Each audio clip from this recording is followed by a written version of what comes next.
ஆதவனின் தமிழை வணக்கம் நிகழ்ச்சியின் மூலமாக அதிதிகள் பகுதிகளில் சந்திப்பதில் மகிழ்ச்சியாக இருக்கிறது.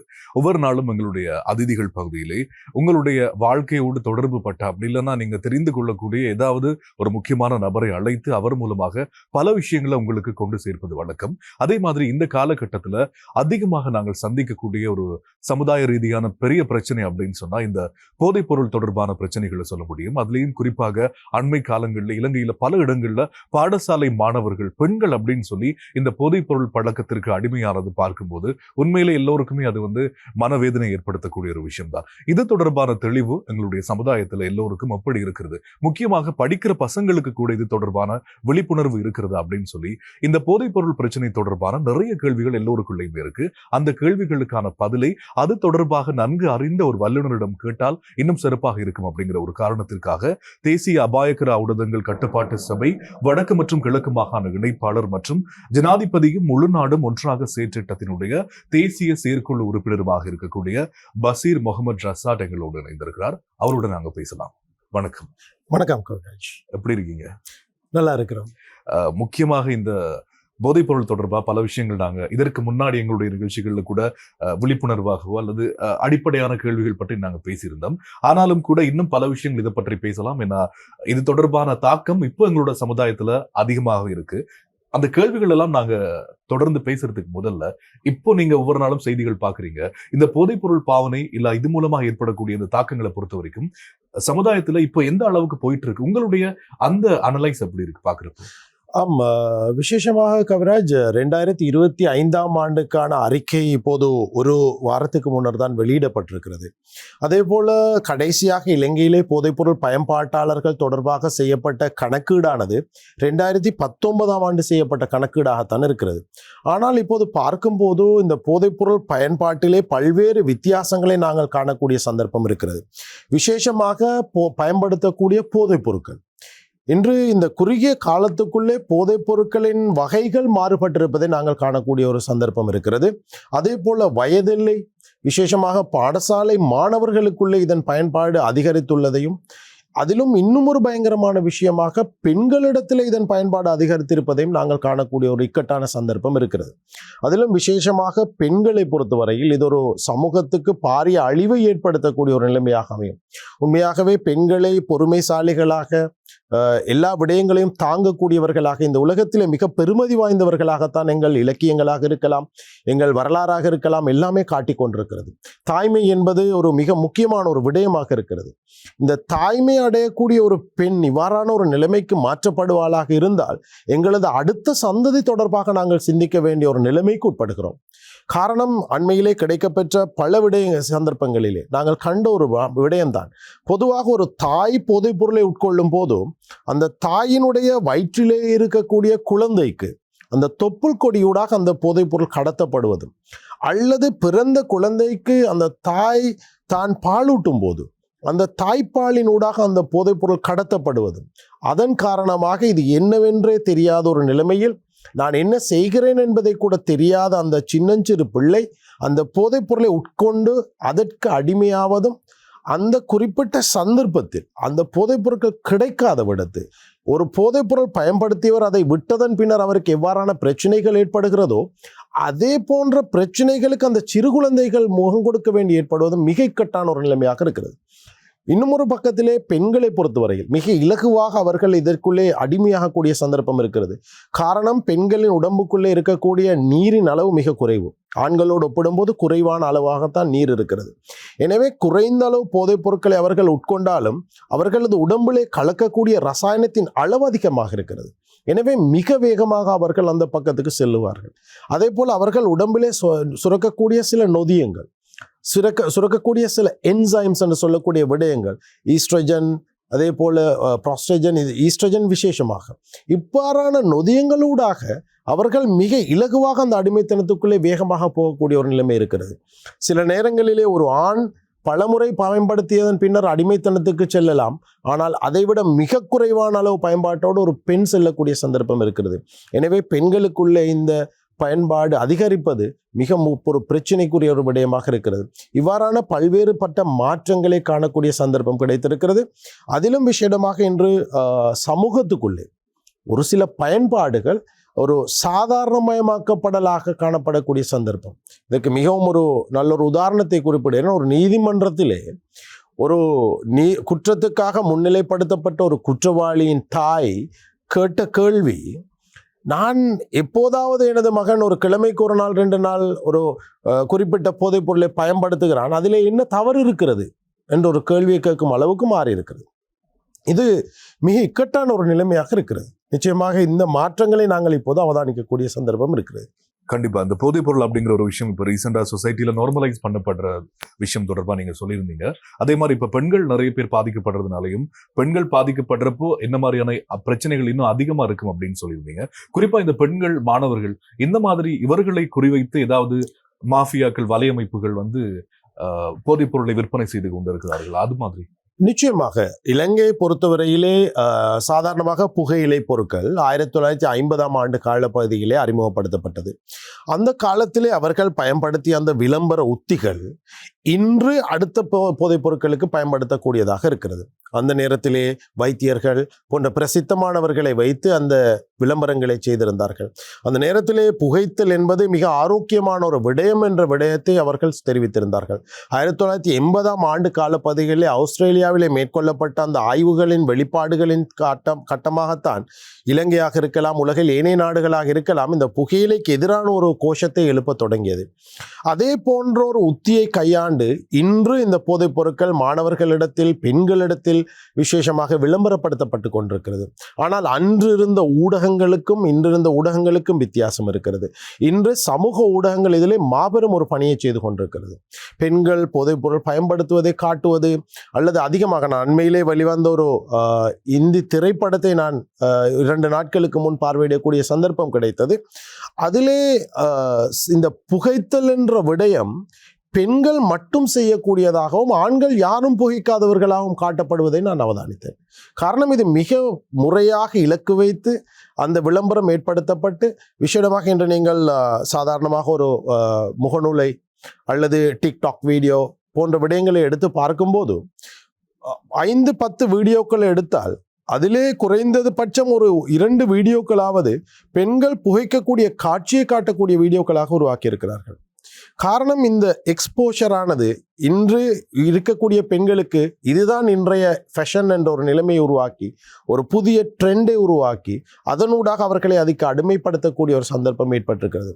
இலங்கையை பொறுத்தவரையில் நாங்கள் எடுத்துக்கொண்டால் இவ்வாறான விளம்பரங்கள் காரணமாக 100க்கு 100 வீதமாக கடந்த ஒரு 6-7 வருட காலத்துக்குள்ளே பெண்களின் போதைப் பொருள் பயன்பாடு மாறி இருக்கிறது. ஆனால் அதிலும் விசேடமாக நான் குறிப்பிட வேண்டும், இந்த இடத்திலே கணக்கீடு செய்யப்பட்ட அளவிலே இவ்வாறு வெளிப்பாடுகள் வந்தாலும் கணக்கீடு செய்யப்படாத மறைமுகமாக இருக்கக்கூடிய பயன்பாட்டாளர்கள் மிக அதிகமாக இருந்து கொண்டிருக்கிறார்கள் என்பதையும் நாங்கள் ஞாபகத்திலே வைத்துக் கொள்ள வேண்டும். எனவே இந்த விடயங்கள் தொடர்பாக பெற்றோராக இருக்கலாம், சமூகமாக இருக்கலாம், அவர்களுக்கு பாரிய ஒரு பொறுப்பு இருந்து கொண்டிருக்கிறது.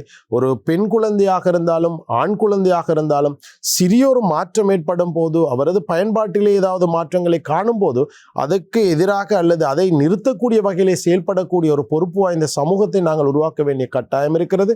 அதே போல சமூக வலைத்தளங்களை பொறுத்தவரையில் ரெஸ்பான்சிபிலிட்டியான ஒரு பயன்பாடு, அதை பயன்படுத்துவர்கள் அதை ஒழித்து மறைத்து அல்லது இவ்வாறான பிழையான விடயங்களுக்கு பயன்படுத்தாமல் ஒரு பொறுப்பு வாய்ந்த ஒரு நபராக இருந்து அதை பயன்படுத்தக்கூடிய ஒரு நிலைமையை எங்கள் சமூகத்துக்குள்ளே உருவாக்க வேண்டிய ஒரு தேவை காணப்படுகிறது. கண்டிப்பா இந்த மாதிரியான போதைப் பொருள் பாவனையில அடிக்ட் ஆனவங்களுக்கு அவங்க வெளியில வரத்துக்குரிய மருத்துவ உதவிகள் எல்லாம் இருக்கு, ட்ரீட்மெண்ட்ஸ் எல்லாம் இருக்கு. இப்ப இலங்கையை பொறுத்த வரைக்கும் இந்த மாதிரியான ட்ரீட்மெண்ட்ஸ் வந்து எவ்வளவு தூரம் நடைமுறைக்கு சாத்தியப்படக்கூடிய, இல்லைன்னா அவங்களுக்கு வந்து உடனடி நிவாரணம் கொடுக்கக்கூடிய மாதிரி இருக்கு? சரியான அணுகல் இருக்கா மக்களுக்கு இந்த மாதிரி? உண்மையாக இது தொடர்பாக மக்களுக்கு ஒரு பாரிய அப்டேட் இல்லை என்றுதான் கூற வேண்டும். சிகிச்சை முறை, அதாவது பொதுவாக போதைப்பொருள் பயன்படுத்தக்கூடிய ஒருவரை சாதாரணமாக எங்கள் மக்கள் ஒரு கெட்ட பழக்கத்துக்கு ஆளானவராகத்தான் பார்த்து கொண்டிருக்கிறார்கள். மாறாக இது ஒரு மூளையில் ஏற்படக்கூடிய ஒரு நோயாக இருக்கிறது.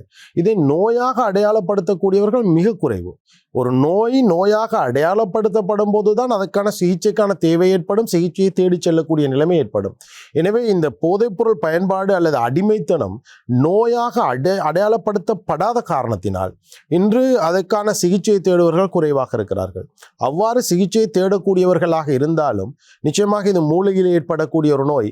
மூளை சம்பந்தப்பட்ட நோய்களுக்கு ஒரு உளநல வைத்தியரை பார்வையிட வேண்டிய கட்டாயம் இருக்கிறது. இலங்கையை பொறுத்தவரையில் உளநல வைத்தியர் என்ற பெயரை கேட்டாலோ உளநல பிரிவு என்ற பெயரை கேட்டாலோ அது தொடர்பாக பாரியொரு வடு இருந்து கொண்டிருக்கிறது. அவர்கள் அங்கு செல்வதற்கு மிக பயப்படக்கூடியவர்களாக, சமூகம் அங்கு செல்பவர்களை ஒரு வேற்றுக்கண்ணால் பார்க்கக்கூடியவர்களாக இருக்கும் காரணத்தினால் அவர்கள் அங்கு செல்ல விரும்பாதவர்களாக இருந்து கொண்டிருக்கிறார்கள். எனவே இந்த விருப்பமின்மை தொடர்ந்தும் அவர்களை பயன்பாட்டுக்குள் வைத்து பிரச்சனைக்குரியவர்களாக அவர்களை மாற்றிக் கொண்டிருக்கிறது. எனவே மிக விசேஷமாக இந்த இடத்திலே எங்கள் சமூகம் தெரிய வேண்டிய ஒரு விடயம், இது ஒரு நோய். உடம்பிலே ஏனைய உறுப்புகளில் ஏற்படக்கூடிய நோய் போல மூளையிலே ஒரு நோய் ஏற்பட்டிருக்கிறது. எனவே மூளை சம்பந்தப்பட்ட அந்த விசேட நிபுணர், வைத்திய நிபுணரை நாங்கள் சந்திக்கத்தான் வேண்டும். அவரிடம் சென்று அதற்கான வைத்தியத்தை நாங்கள் செய்யத்தான் வேண்டும். எனவே அதற்குரிய சிகிச்சை ஏற்பாடுகள் இன்று சகல வைத்தியசாலைகளிலும் இருந்து கொண்டிருக்கிறது. அரசாங்க வைத்தியசாலைகளிலே எந்த செலவும் இல்லாமல் அவர்களுக்கு அந்த சிகிச்சையை மேற்கொள்ளக்கூடிய சந்தர்ப்பம் வழங்கப்பட்டிருக்கிறது. அதே போல போதைப் பொருளை நிறுத்துவதற்கு மருந்துகள் இருக்கிறதா என்ற கேள்வி எங்கள் சமூகத்தில் இருக்கிறது. இன்று அவ்வாறான பொய்யான பிரச்சாரங்களை செய்து உழைப்பு, அதாவது பண நோக்கத்தை கொண்டு பிரச்சாரம் செய்து உழைக்கக்கூடியவர்கள் இன்று நிறைய இருந்து கொண்டிருக்கிறார்கள். உலகத்திலே போதைப் பொருளை நிறுத்துவதற்கான மருந்துகள் இல்லை. போதைப் பொருளை நிறுத்தும் போது ஒருவருக்கு ஏற்படக்கூடிய பிரச்சனைகளை குறைத்துக் கொள்வதற்கான மருந்துகள் இருக்கிறது. போதைப் பொருளை ஒருவர் பயன்படுத்துவதற்கான மிக முக்கியமான காரணங்களில் ஒன்று, அவர் அந்த போதைப் பொருளுக்கு கொடுத்திருக்கக்கூடிய பெறுமதி. அவர் கொடுத்திருக்கக்கூடிய பெறுமதியை எங்களுக்கு மருந்துகளால் குறைக்க முடியாது. அதை அவரது காக்னிஷன், அவரது அறிகையை மாற்றுவதனூடாகத்தான் நிச்சயமாக அதிலே மாற்றம் காண முடியும். எனவே ஒரு மனிதனது அறிகையை மாற்றுதல் என்பது கவுன்சிலிங் அல்லது உளவளத்துணை ஊடாக செய்யக்கூடிய ஒரு விடயமாக இருக்கிறது.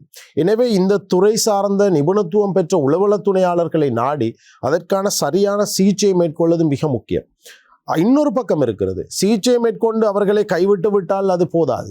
நிச்சயமாக இந்த போதை பயன்பாட்டிலிருந்து வெளிவந்த ஒருவர் அடுத்த 5 வருட காலத்துக்குள் எந்த சந்தர்ப்பத்திலும் திரும்ப போதைப் பொருள் பயன்படுத்தக்கூடிய சந்தர்ப்பம் இருக்கிறது. அந்த நிலைக்கு அவர் போகலாம். எனவே அந்த 5 வருடங்களும் அவரை முறையாக பார்த்து கொள்ள வேண்டிய பொறுப்பு அவர்களது குடும்பத்தாருக்கு இருக்கிறது. இந்த பொறுப்பை விட்டு தாண்டி அவரை நாங்கள் திருத்தி விட்டோம், அவர் 3 மாதம் அல்லது 6 மாதம் மருத்துவ சேவையை பெற்றுக்கொண்டார், உளவளத்துணை சேவையை பெற்றுக்கொண்டார், இப்போது இவர் திருந்து விட்டார் என்று நாங்கள் நிறுத்தினால் நிச்சயமாக அவர் திரும்ப அதற்குள்ளே போகக்கூடிய சந்தர்ப்பம் இருக்கிறது. இன்று இலங்கையில் இருக்கக்கூடிய பெரும்பாலானவர்கள் செய்யக்கூடிய மிக பாரிய ஒரு பிழை இதுவாக இருக்கிறது. அவர்களை சில நேரங்களில் வைத்தியசாலைக்கு கூட்டிச் செல்கிறார்கள், சில சிகிச்சை நிலையங்களிலே அவர்களை அனுப்பி அதுக்குரிய சிகிச்சையை மேற்கொள்ளுகிறார்கள். இவ்வாறு எல்லாவற்றையும் செய்தாலும் அந்த பின்னூட்டல் அல்லது ஃபாலோ அப் என்று சொல்லக்கூடிய அந்த 5 வருட பின்தொடர்தல் என்பது இல்லாத காரணத்தால் திரும்ப அவர்கள் அந்த இடத்துக்கு செல்லக்கூடியவர்களாக இருக்கிறார்கள். எனவே தயவு செய்து அவர்களுக்கு உரிய அந்த சிகிச்சையை வழங்க முன்வாருங்கள்.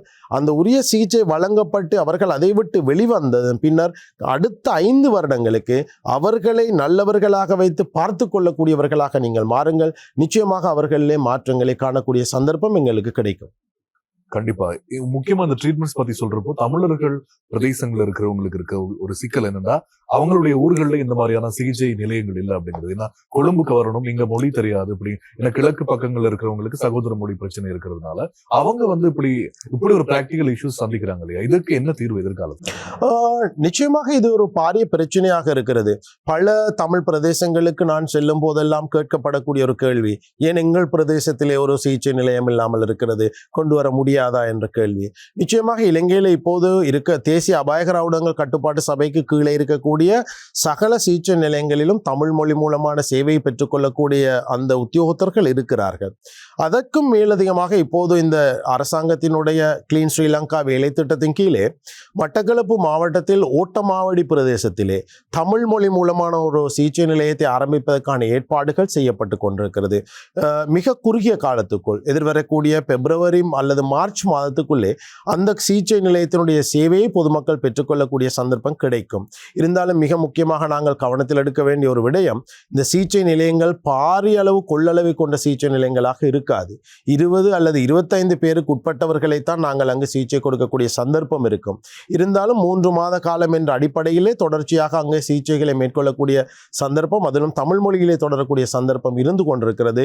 இருந்தாலும் ஏனைய சிகிச்சை நிலையங்களுக்கு இவர்களை சிகிச்சைக்காக முற்படுத்தும் போதும் அந்த நிலையங்களிலும் தமிழ் மொழி மூலமான சேவையை பெற்றுக்கொள்ளக்கூடிய வசதி இருக்கிறது என்ற விடயத்தை நான் பொதுவாக எங்கள் தமிழ் மக்களுக்கு தெரிவித்துக் கொள்ள விரும்புகின்றேன்.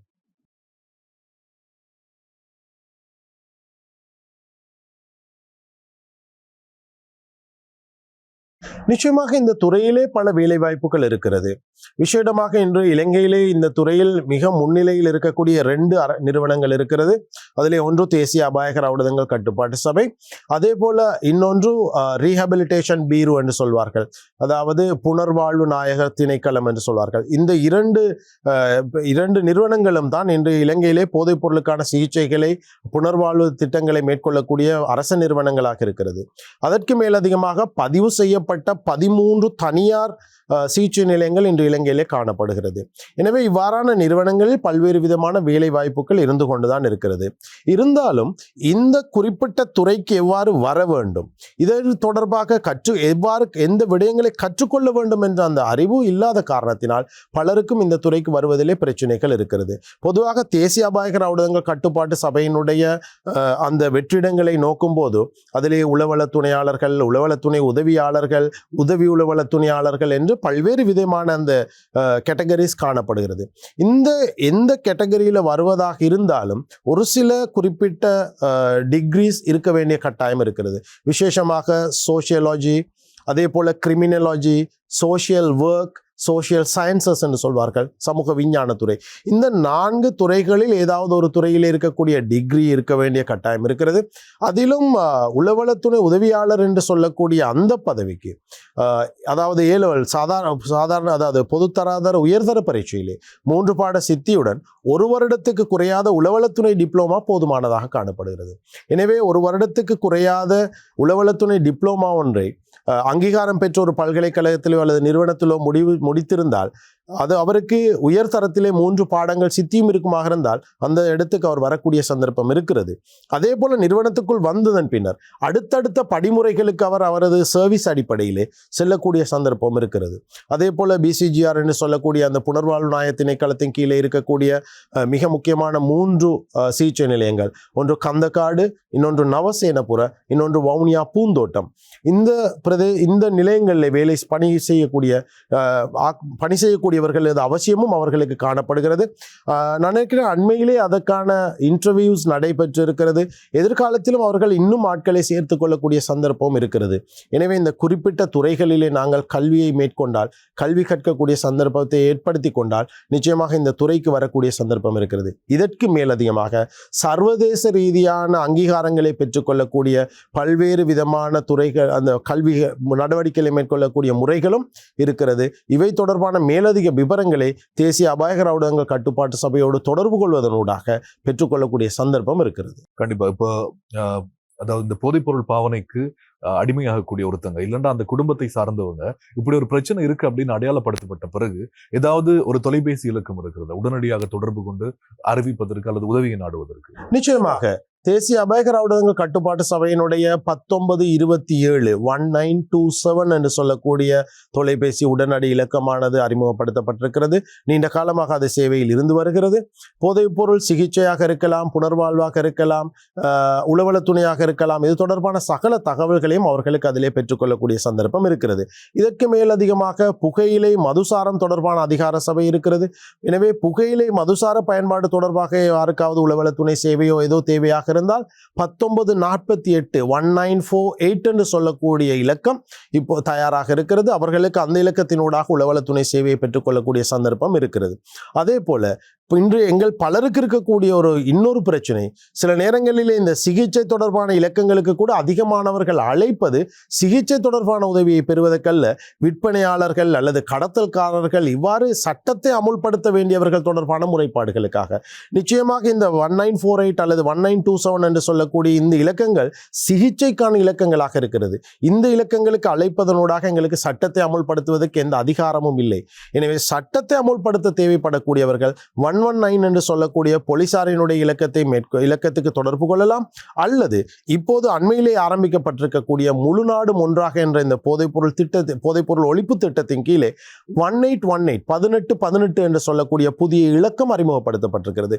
இந்த இலக்கத்துக்கும் பொதுமக்கள் எந்தவித பயமும் இன்றி நேராக அழைப்பு விடுத்து இவ்வாறான கடத்தல் அல்லது விற்பனை தொடர்பான விடயங்களை சொல்லக்கூடிய சந்தர்ப்பம் இருந்து கொண்டிருக்கிறது. நிச்சயமாக நீங்கள் சொன்னது போல ஜனாதிபதியும் முழு நாடும் ஒன்றாக செயற்றிட்டத்தினுடைய தேசிய செயற்குழு உறுப்பினராக நீங்க இருக்கிறீங்க. இப்ப முக்கியமா இதற்காகவே தயாரிக்கப்பட்ட இந்த குழுல அடுத்தடுத்து என்ன மாதிரியான செயற்றிட்டங்கள் கொண்டு வர இருக்கிறது? நிச்சயமாக இந்த இடத்திலே ஒரு வித்தியாசமான பார்வையிலே அது மீது ஜனாதிபதி அவர்கள் இந்த திட்டத்தை நகர்த்தி கொண்டிருக்கிறார்.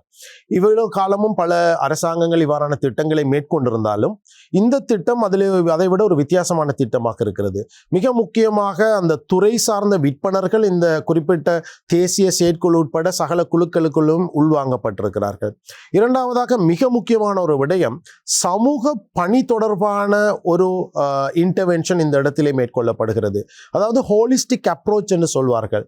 ஒரு மனிதன் ஒரு போதைப்பொருள் ஒரு பிரச்சனையோடு வரும்போது அவனுக்கு இருக்கக்கூடிய பிரச்சனை போதைப்பொருள் பிரச்சனை மட்டுமல்ல, அவனுக்கு இன்னும் உடல்நலம் சம்பந்தமான பிரச்சனைகள் இருக்கலாம், பொருளாதாரம் சம்பந்தமான பிரச்சனை இருக்கலாம், சமூகம் சம்பந்தமான பிரச்சனை இருக்கலாம், கல்வி சம்பந்தமான பிரச்சனை இருக்கலாம், இவ்வாறு பல்வேறுபட்ட பிரச்சனைகள் அவனுக்கு இருக்கலாம். எனவே அதுமீது ஜனாதிபதி அவர்கள் சொல்லக்கூடிய விடயம், ஒரு மனிதனை முழு மனிதனாக பார்த்து அவனுக்கு இருக்கக்கூடிய சகல பிரச்சனைகளுக்கும் அரசு யந்திரமாக இருக்கலாம், அரசு துறையாக இருக்கலாம், தனியார் துறையாக இருக்கலாம், எல்லோரும் ஒன்றிணைந்து அந்த பிரச்சனைகளுக்கு இயன்றளவு தீர்வை கொடுக்கும் போது அவனை நல்லொரு மனிதனாக மாற்றக்கூடிய சந்தர்ப்பம் இருக்கிறது. எனவே இந்த ஹோலிஸ்டிக் அப்ரோச் என்று சொல்லக்கூடிய விடயத்துக்கு போங்கள் என்ற விடயம்தான் சொல்லப்பட்டிருக்கிறது. இப்போது இருக்கக்கூடிய மிக முக்கியமான தீம் அகன்று செல். விற்பனையாளர்களாக இருக்கலாம், பயன்பாட்டாளர்களாக இருக்கலாம், அவர்களை அகன்று செல்லுமாறு ஜனாதிபதி அவர்கள் கேட்டுக்கொண்டிருக்கிறார். நிச்சயமாக அவ்வாறு அகன்று செல்லக்கூடியவர்களுக்கு கரம் நீட்ட அரசு தயாராக இருக்கிறது, அரசு இயந்திரம் தயாராக இருக்கிறது, அரசு உத்தியோகத்தர்கள் தயாராக இருக்கிறார்கள், நிறுவனங்கள் தயாராக இருக்கிறது. எனவே புதிய சட்டங்களை உருவாக்குவதற்கான ஏற்பாடுகள் செய்யப்பட்டிருக்கிறது. இப்போது இருக்கக்கூடிய சில சட்டங்களில் இருக்கும் குறைபாடுகளை பயன்படுத்தி குற்றவாளிகள் தப்பிப்பதும் அல்லது சிகிச்சைக்கு அனுப்பப்பட வேண்டியவர்களை அனுப்புவதில் இருக்கக்கூடிய சில கஷ்டங்களும் ஜனாதிபதி அவர்களிடம் முன்வைக்கப்பட்டிருக்கிறது. எனவே அதை அவர் செவிமடுத்து ஜனாதிபதி அவர்கள் இந்த சட்டத்திலே மாற்றங்களை ஏற்படுத்துவதற்கான ஏற்பாடுகளை அவசரமாக செய்யுமாறு இப்போது பணிப்புரை விடுத்திருக்கிறார். எனவே எதிர்காலத்தில் இந்த சட்டங்களில் மாற்றங்கள் ஏற்படுவதை நாங்கள் காணக்கூடியதாக இருக்கும். அந்த சட்ட மாற்றங்களோடு இப்போது இருக்கும் பிரச்சனைக்கு இன்னும் ஆழமான தீர்வுகளை காணக்கூடிய சந்தர்ப்பங்கள் ஏற்படக்கூடியதாக இருக்கும். அதே போல விசேடமாக போதைப்பொருள் பயன்பாட்டை விட்டு வெளிவரக்கூடியவர்களுக்கு மறுவாழ்வு அளிப்பதற்காக அரசாங்கம் முயற்சிகளை மேற்கொள்கிறது. விசேடமாக தனியார் துறை, அதே போல் வெளிநாட்டு வேலை வாய்ப்புகள் போன்ற விடயங்களிலே அவர்களுக்கான தொழில் வாய்ப்பை ஏற்படுத்தி அவர்களுக்கு ஒரு பெருமானத்தை கொடுத்து சமூகத்திலே அவர்களுக்கு ஒரு நல்ல அந்தஸ்தை கொடுத்து அவர்களை மீண்டும் நல்ல மனிதர்களாக சமூகத்துக்கு மாற்றி எடுக்கும் ஒரு பாரிய நோக்கிலே தான் இந்த செயல் திட்டம் செயற்பட்டு கொண்டிருக்கிறது. நிச்சயமாக அந்த செயற்திட்டம் தொடர்பாக பல விஷயங்கள் நீங்க பகிர்ந்திருந்தீங்க. அதே மாதிரி மக்களுக்கு இல்லாத இன்னொரு தெளிவின்மை என்ன அப்படின்னு சொன்னா, இந்த கைப்பற்றப்படக்கூடிய போதைப் பொருட்களை டிஸ்ட்ராய் பண்ணக்கூடிய அந்த விதம் எப்படி உண்மையிலே இந்த போதைப் பொருள் அளிக்கப்படுகிறது? நிச்சயமாக இலங்கையிலே கைப்பற்றப்படக்கூடிய போதைப் பொருட்கள் தற்போது இருக்கக்கூடிய சட்டத்தின் அடிப்படையிலே குறித்த அந்த வழக்கு நிறைவுறும் வரையும் நீதிமன்றத்தினுடைய பாதுகாப்பிலே வைக்கப்படல் வேண்டும். ஒரு சில சந்தர்ப்பங்களிலே நீதிமன்றத்தின் பாதுகாப்பில் இருந்த போதைப் பொருட்கள் காணாமல் போதல் அல்லது அவை மாற்றப்படல் போன்ற ஒரு சில செய்திகள் வெளிவந்ததை நாங்கள் காணலாம். அவ்வாறான செய்திகள் காரணமாக மக்களிடத்திலே ஒரு பீதி ஏற்பட்டிருக்கிறது. இந்த போதைப் பொருட்கள் திரும்பவும் விற்பனைக்கு வருகிறதா அல்லது இது திரும்பவும் நாட்டுக்குள்ளே வரக்கூடிய சந்தர்ப்பம் ஏற்படுகிறதா என்ற அந்த நிலைமை ஏற்படுகிறது. நிச்சயமாக போலீசார் ஒரு வழக்கை தாக்கல் செய்யும் போது அவர்கள் சரியாக நிறுவை செய்து அதனுடைய சாம்பிள் பரிசோதனை செய்துதான் அதை நீதிமன்றத்துக்கு பாரப்படுத்துவார்கள். அங்கு பாரப்படுத்தியதன் பின்னர் அதிலிருந்து அந்த போதைப் பொருட்களை எடுப்பது என்பது நிச்சயமாக ஒரு குற்றமாக கருதப்பட்டு தண்டனைக்குரிய ஒரு குற்றமாக இருந்து கொண்டிருக்கும். அதுவும் போதைப்பொருள் கடத்தலை விட அதிகமான ஒரு தண்டனை வழங்கக்கூடிய குற்றமாக இருக்கக்கூடிய சந்தர்ப்பத்தை நாங்கள் காணலாம். ஆனால் அவ்வாறு இடம்பெறுவது ஓரிரு சந்தர்ப்பங்களில் மாத்திரம்தான். இருந்தாலும் போதைப்பொருள் அந்த குறிப்பிட்ட போதைப்பொருளானது அந்த இடத்திலே குறிப்பிட்ட வழக்கு முடியும் வரையும் நிறைவு பெறும் வரையும் இருக்கும். அந்த வழக்கு நிறைவு பெற்றதன் பின்னர் நீதிமன்றத்தினுடைய கௌரவ நீதிபதி அதை அளிக்குமாறு கட்டளையிடும் போது இலங்கையை பொறுத்தவரையில் கிட்டத்தட்ட 35க்கும் மேற்பட்ட அதிகாரிகள் அந்த குறிப்பிட்ட போதைப் பொருளை அளிக்கக்கூடிய இடத்துக்கு செல்ல வேண்டும். புத்தளம் கருவாக்காட்டு பகுதியிலே அதை அளிப்பதற்கான மிக முக்கியமான ஒரு இடத்தை தயார்படுத்தி வைத்திருக்கிறார்கள். அதற்கான அந்த இயந்திரங்கள் அதை எரியூட்டுவதற்கான நிலைமைகள் செய்யப்பட்டிருக்கிறது. அவ்வாறு இல்லாத சந்தர்ப்பத்தில் புத்தளத்தில் இருக்கக்கூடிய சீமெந்து தொழிற்சாலையிலே தான் அதை எரியூட்டக்கூடிய சந்தர்ப்பத்தை நாங்கள் காணலாம். காரணம் அதை எரியூட்டும் போது வரக்கூடிய அந்த புகை சாதாரணமாக வெளிவருமாக இருந்தால் அது பொதுமக்களுக்கு பாதிப்பை ஏற்படுத்தும். எனவேதான் மிகவும் பாதுகாப்பான நிலைமையிலே அங்கு எரியூட்டப்படுகிறது. அதுவும் இந்த 35 உத்தியோகத்தர்களும் வித்தியாசமான நிறுவனங்களைச் சேர்ந்த 35 பேரும் அந்த குறிப்பிட்ட போதைப் பொருளினுடைய அளவை நிர்வகிகள் செய்யப்பட்டு அதனுடைய சாம்பிள்ஸ் திரும்ப எடுக்கப்பட்டு அது பரிசோதிக்கப்பட்டு அங்கிருப்பது போதைப் பொருள் தான், கைப்பற்றப்பட்ட அதே அளவு அந்த இடத்துல இருக்கிறது என்பதை உறுதி செய்து அவர்கள் கையொப்பமிட்ட பின்னர் தான் ஒரு நீதவானினுடைய முன்னிலையிலே தான் இந்த அழிப்பு நடவடிக்கை மேற்கொள்ளப்படுகிறது. பொதுவாக இவை சாதாரணமாக தொலைக்காட்சிகளிலோ அல்லது வேறு ஊடகங்களிலோ காட்டப்படாத காரணத்தினால் பொதுமக்கள் இது தொடர்பான அறிவின்மை காரணமாக அவர்கள் சில விடயங்களிலே ஒரு தப்பான எண்ணப்பாட்டை கொண்டிருக்கக்கூடிய சந்தர்ப்பம் இருக்கிறது. ஆனால் இப்போ நான் நினைக்கிறேன் கடந்த வாரம் கூட 170 கிலோ போதைப் பொருட்கள் அளிக்கப்பட்டது. இது உண்மையாக தொலைக்காட்சிகளிலே காட்டப்பட்டது. எனவே இது பொதுமக்களுக்கு பார்ப்பதற்கான ஒரு சந்தர்ப்பமாக இருந்தது. எதிர்காலங்களிலும் அவ்வாறான சந்தர்ப்பங்கள் ஏற்படுத்தப்படும் என்ற ஒரு எண்ணம் என்னிடம் இருக்கிறது. எனவே நிச்சயமாக இதில் எந்த சந்தேகங்களும் அவசியமில்லை. அந்த கைப்பற்றப்படக்கூடிய அத்தனை போதைப் பொருட்களும் வழக்குகளின் பின்னர் நீதிமன்றத்தினுடைய கட்டளையின் பேரிலே நீதவான் உட்பட இன்னும் பல உத்தியோகத்தர்கள் முன்னிலையிலே தான் இந்த அழிப்பு நடவடிக்கையானது மேற்கொள்ளப்படுகிறது. இந்த மாதிரி போதைப் பொருளால பாதிக்கப்பட்டவர்களுக்கு சிகிச்சை நிலையங்களும் புனர்வாழ்வு நிலையங்கள் எல்லாமே இருக்கு. அதே மாதிரி இந்த போதைப் பொருட்களை மக்கள் மத்தியில கொண்டு போய் சேர்க்கிற இந்த மாஃபியாக்கள் பொறுத்த வரைக்கும் அவங்களுக்குரிய அந்த தண்டனைகள் இல்லைன்னா அவங்கள எப்படி நடைமுறைப்படுத்தப்படுகிறது அந்த குற்றச்சாட்டுகள் தண்டனைகள்? நிச்சயமாக 2020ஆம் ஆண்டு பிற்கால பகுதிகளிலே நாங்கள் சில சட்டங்களிலே மாற்றங்கள் ஏற்பட்டதை காணக்கூடியதாக இருக்கிறது. அதாவது இவ்வளவு காலமும் குறிப்பிட்ட அந்த சட்டத்துக்குள்ளே கொண்டு வரப்படாத ஒரு சில போதைப் பொருட்கள் கூட இலங்கையிலே பரவல் அதிகம் காரணமாக கொண்டு வரப்பட்டதை காணலாம். அதே போல எதிர்காலத்தில் வரக்கூடிய சட்ட மாற்றங்களிலும் நாங்கள் பல வித்தியாசங்களை காணக்கூடிய பல மாற்றங்களை காணக்கூடிய சந்தர்ப்பம் இருக்கும். மிக விசேடமாக இன்று இருக்கக்கூடிய சட்டத்திலே சிறு சிறு அளவு போதைப் பொருட்களோடு கைப்பற்றப்படக்கூடியவர்கள் கைது செய்யப்படக்கூடியவர்கள் பேல் அவுட் பண்ணப்படக்கூடிய சந்தர்ப்பம் காணப்படுகிறது. ஆனால் எதிர்காலத்திலே அந்த சட்டங்கள் இன்னும் இறுக்கமாக்கப்பட்டு அவ்வாறு பல 2 அல்லது 2 முறை 3 முறைக்கு மேற்பட்ட வகையிலே கைது செய்யப்படும் பட்சத்தில் வழக்குகள் நிறைவுறும் வரையும் அவர்கள் வெளிவர முடியாத ஒரு சந்தர்ப்பத்தை ஏற்படுத்தக்கூடிய நிலைமை ஏற்படுத்தப்படக்கூடிய சந்தர்ப்பங்கள் இருக்கிறது. இது ஒரு எதிர்கூறலாக நான் கூற விரும்புகின்றேன். ஜனாதிபதி அவர்கள் இது தொடர்பாக இவ்வாறான ஒரு எண்ணப்பாட்டை வெளிப்படுத்தியதை நான் காணக்கூடியதாக இருந்தது. அதே போல இன்று சிறைச்சாலைகளிலே என்றும் இல்லாத அளவுக்கு சோதனைகள் கடுமைப்படுத்தப்பட்டு பல தொலைபேசிகளாக இருக்கலாம், போதைப் பொருட்களாக இருக்கலாம், சில நேரங்களில் நிலத்துக்கு கீழ் புதைத்து வைக்கப்பட்டிருந்த பொருட்கள் கூட வெளியெடுக்கப்பட்ட சம்பவங்களை நாங்கள் காணலாம். முன்னொரு போதும் இவ்வாறான சோதனைகள் இடம்பெறவில்லை. எனவே இப்போது இவ்வாறான விடயங்கள் சட்டத்தை அமுல்படுத்தல் என்ற விடயத்திலே எந்த பாரபட்சமின்றி அது அரசியல் ரீதியாகவோ மத ரீதியாகவோ இன ரீதியாகவோ மொழி ரீதியாகவோ எந்த பாரபட்சமின்றி இன்று சட்டம் அமுல்படுத்தப்பட்டு கொண்டிருக்கிறது. எனவே எதிர்காலத்தில் இது தொடர்பாக நாங்கள் இன்னும் முன்னேற்றங்களை காணலாம். நிச்சயமாக எங்களுக்கு இலங்கையிலே ஒரு மாற்றத்தை காணக்கூடிய சந்தர்ப்பம் கிடைக்கும் என்று நான் நினைக்கின்றேன். நிச்சயமாக. அதே மாதிரி இன்னொரு கேள்வி என்ன அப்படின்னு சொன்னா, பொதுவா இந்த சமூக ஊடகங்கள் அதிகமாக போதைப் பொருள் பாவனைக்கு நம்மளை இன்னும் உட்படுத்தக்கூடிய ஒரு காரணியாக பார்க்கப்படுகிறது. சமூக ஊடகங்கள் எவ்வளவு தாக்கத்தை ஏற்படுத்துது? நிச்சயமாக இன்றைய இளைஞர்களிடத்திலே சமூக ஊடகம் ஒரு பாரிய தாக்கத்தை ஏற்படுத்துகிறது. இன்று சாதாரண ஒருவராக இருந்தவர் நாளை நாட்டிலே பேசப்படக்கூடிய ஒரு கடும் பேசு பொருளாக மாறக்கூடிய அளவுக்கு குறிப்பிட்ட மணித்தியாலங்களுக்குள் ஒரு ஜீரோவாக இருந்த ஒருவரை ஹீரோவாக மாற்றோம், ஹீரோவாக இருக்கும் ஒருவரை ஜீரோவாக மாற்றும் அளவுக்கும் இந்த சமூக ஊடகங்களில் இன்று ஆற்றல் இருந்து கொண்டிருக்கிறது. எந்த அளவுக்கு என்று சொன்னால் இந்த சமூக ஊடகங்களின் ஆதிக்கம் இன்று பத்திரிகைகளை கூட நாட்டிலிருந்து ஒதுக்கக்கூடிய நிலைமைக்கு மாற்றி இருக்கிறது. தொலைக்காட்சியை கூட நேராக தொலைக்காட்சியிலே பார்ப்பதை விடுத்தும் சமூக ஊடகங்களிலே பார்க்கக்கூடிய ஒரு நிலைமை இன்று உருவாகி இருக்கிறது.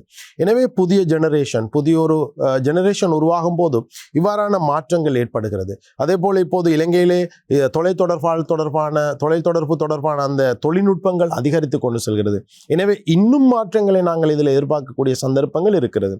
எனவே இவ்வாறான பல மாற்றங்களை ஏற்படுத்த அதிலும் விசேடமாக இளைஞர்கள் சிறு வயதில் இருக்கக்கூடியவர்களது நெஞ்சிலே இடம் பிடித்த இந்த சமூக ஊடகங்களில் வரக்கூடிய விடயங்களை அவர்கள் ஏற்று நடக்கிறார்கள். மிக குறுகிய காலத்துக்குள் வெளிநாட்டில் இருக்கக்கூடிய பல விடயங்கள் உள்நாட்டுக்கு வரக்கூடிய கலாச்சார பரிமாற்றங்கள் நடக்கக்கூடிய புதிய கலாச்சாரங்களை உருவாக்கக்கூடிய அந்த பலம் இந்த சமூக ஊடகங்களுக்குள்ளே காணப்படுகிறது.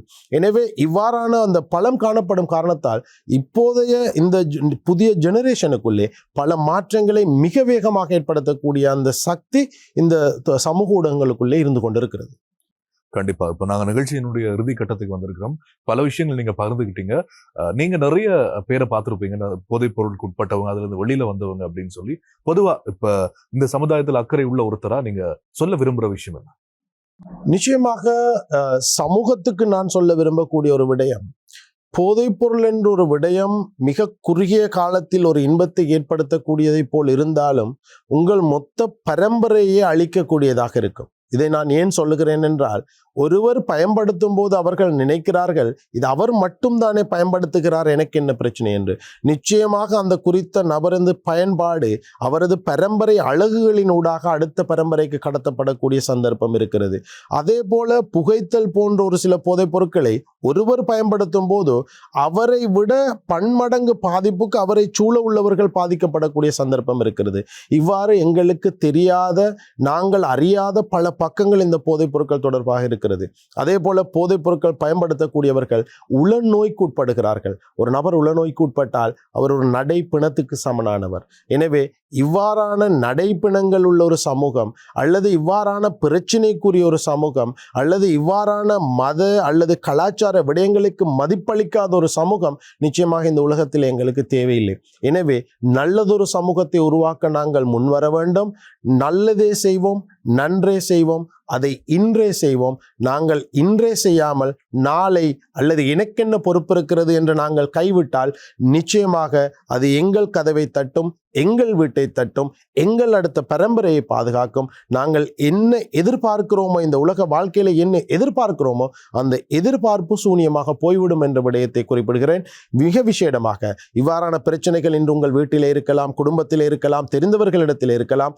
தேசிய அபாயகர ஊடகங்கள் கட்டுப்பாட்டு சபை என்ற ரீதியிலே, அரச நிறுவனம் என்ற ரீதியிலே உங்களுக்கு உதவி செய்ய நாங்கள் தயாராக இருக்கிறோம். 24 மணித்தியாலமும் எந்த நேரத்திலும் நீங்கள் எங்களை தொடர்பு கொள்ளுங்கள். நாங்கள் உங்களுக்கு உதவ தயாராக இருக்கிறோம் என்ற அந்த விடயத்தை நான் இந்த இடத்திலே கூறிக்கொள்ள விரும்புகின்றேன். நிச்சயமாக போதைப்பொருள் தொடர்பான பல விழிப்புணர்வை ஏற்படுத்தக்கூடிய விஷயங்களை இன்றைய தினம் எங்களுடைய நிகழ்ச்சியில கலந்து கொண்டு பகிர்ந்தீங்க. நிகழ்ச்சியை சிறப்பித்தமைக்கு ரொம்ப நன்றி. நன்றி. ஆதவன் நேயர்களுக்கும் நான் எனது நன்றியை தெரிவித்துக் கொள்கின்றேன்.